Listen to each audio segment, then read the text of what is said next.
The Rise of Skywalker sucks. We all know this. And anyone who hasn't seen it, even they know it sucks, just by the trailers and just by word of mouth. Yes, it made a little bit of money, but it didn't exactly make the 2 billion mark that The Force Awakens did. Well, it's very interesting now because it seems that the actual original fans of Star Wars, the ones who have grown up with it, the ones who have been just moulded by Star Wars, they've all come out and said over the past couple of years there was no plan for the entire trilogy. Disney spent $4 billion odd to buy probably the most lucrative film franchise ever. And when Disney bought it, everyone was like, this is just a license to print money. Well, obviously, there was no plan for the trilogy. There was no plans for anything. And we've even heard rumours that Disney only bought it so they could get the merchandising rights. That's it.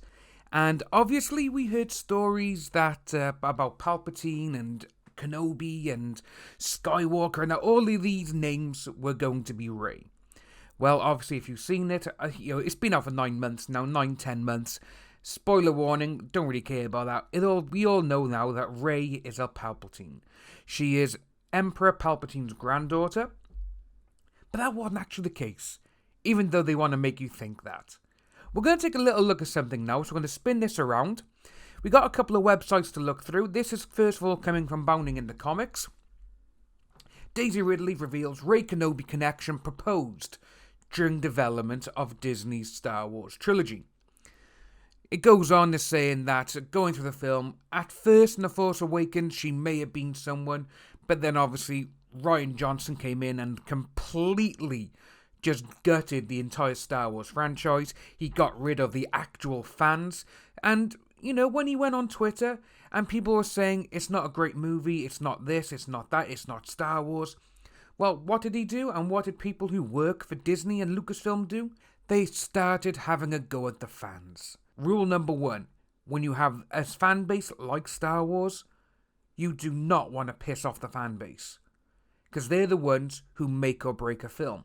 And I think that was pretty evident with Solo, which was released only 5 months after The Last Jedi.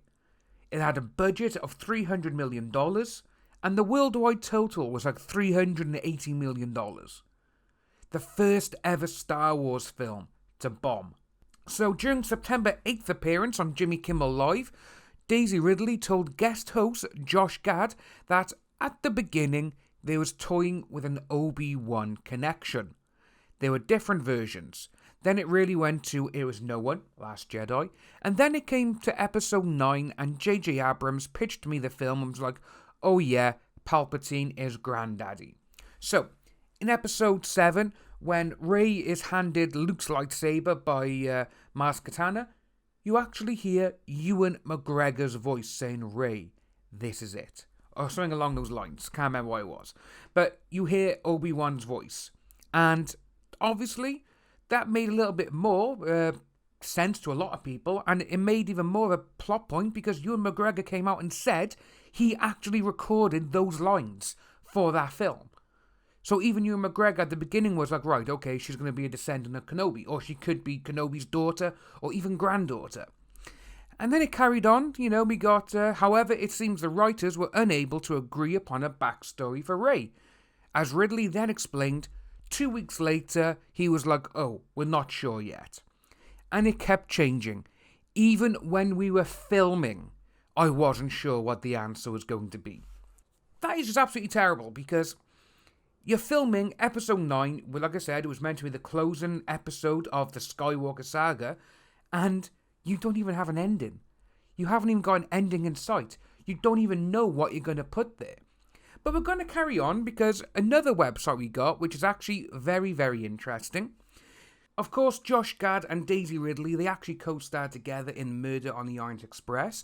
And it says, that Josh Gad, he posted on Twitter a hell of a lot, and Instagram, and he was always trying to get any bit of Star Wars info he could out of Daisy. And just with all of this now, this just sums it up. That even she didn't know, she had nothing to give because she's like, I have no idea. If they're saying that even when they were filming Rise of Skywalker, they never had an ending and they didn't know who she was going to be. That's a very, very big problem. But again, no, we are talking about Kathleen Kennedy and Lucasfilm. And what did we have actually? This is posted now, December of last year, a couple of days after The Rise of Skywalker came out. Star Wars. Palpatine's return in Rise of Skywalker was apparently Kathleen Kennedy's idea. Kennedy had a clear plan for the ending, says Rise of Skywalker writer Chris Terrio. Rise of Skywalker, which is currently pushing towards a 700 million global haul, yeah, still not going to beat the 2 billion The Force Awakens did. Brought back Skywalker saga villain Emperor Palpatine for the story's endgame, pitting him and his final order fleet against Rey and the Resistance. Though Colin Trevorrow, who was originally tapped to helm Episode 9, and if you haven't seen his pre-production and all his art and everything else for the movie he was going to make, which was called Duel of the Fates, go and see it and have a look for it. It's just incredible. And personally, I really do think we would have had another $2 billion Star Wars film, because it just looks incredible. Obviously, he has credited J.J. Abrams with having the idea to bring the Emperor back for the conclusion. However, a new Awards Daily interview with Rise of Skywalker co-writer Chris Terrio seems to shift the narrative a bit. Kathy Kennedy and Michelle Rejwan had a clear plan for where they wanted things to end. They had clear plans on certain narrative marks they wanted us to hit. They also gave us a lot of freedom within that. We knew that Rey and Ren were utterly key to this trilogy, but we also felt that there was no way that we were going to not find a path to redemption for Kylo Ren, the son of Han and Leia. That's when we really started aggressively pursuing the idea that there is an old evil that didn't die. The source of evil in the galaxy is its dark spirit waiting for its revenge and biding its time. The entity known as Palpatine in this version, his body died in Return of the Jedi, is patient and has been waiting. He dug his foxhole and has been waiting for his chance to re-establish his total domination. So they're going on saying that Kathleen Kennedy, she had the master plan of that Rey's going to be a Palpatine and Palpatine's going to come back for Episode 9. Even though when Colin Trevorrow was doing it, that Palpatine was nowhere to be seen. And obviously he started writing his in 2016, I believe, is when he started writing it. But it's just a shame to see that there is no clear storyline for the entire trilogy. They ruined it, because it's not the Skywalker saga, which everyone was saying it was. It's basically the Palpatine saga, because at the end of the day, she's a Palpatine. She's not a Kenobi, she's not a Skywalker, she's not a Lando Calrissian, she's nothing. What they done with her saying that she's a Palpatine is that basically evil always wins. That's exactly what we saw, that's exactly what they did, and it wouldn't surprise me if they bring her back in the future that she's turned evil, or something like that.